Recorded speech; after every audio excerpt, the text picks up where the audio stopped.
Hello everyone, today we are going to speak about active and passive voice, the difference in usage and the form of passive voice. As usual, we start with some examples. In active voice we say, they grow apples in gardens. What tense is it? Right, it is present simple.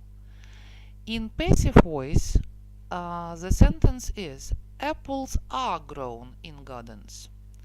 You see, we don't know who are they, so this information is not important for us. What is more important is that apples are grown in gardens. So the object from active sentence becomes the subject in passive voice. He passed the papers on time. So the papers were passed on time. Past shows us that it is past simple, but we don't know who is he. So this information again is not important, and we can say the papers were passed on time. Someone has already finished his work.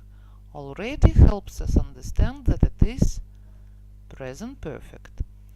And again, we don't know who this someone is. So his work has already been finished. They will build this house next month.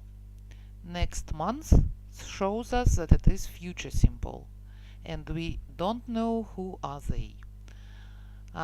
So we can say this house will be built next month. So we usually use passive voice when we don't know exactly who the doer is, or it is not important for us.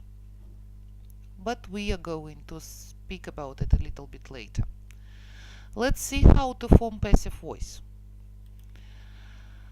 So in present simple, after the subject, we usually use the verb or the verb with ending s. Tell me, when do we add s to the verb? Which pronouns need s? He, she, it. Absolutely right.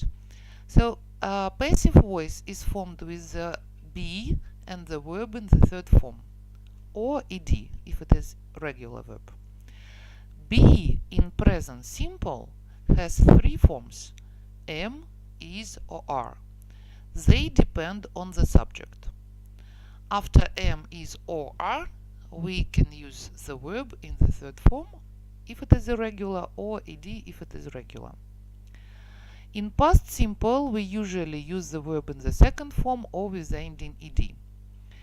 So, in passive voice, be in the past is was or were, and the verb in the third form.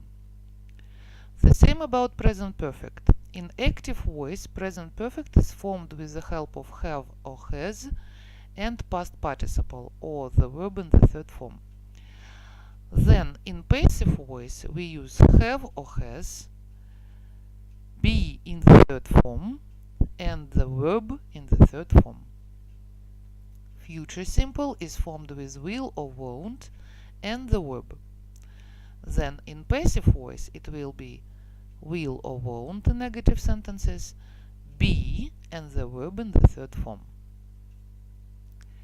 We usually use passive voice when what is done is more important than who does it.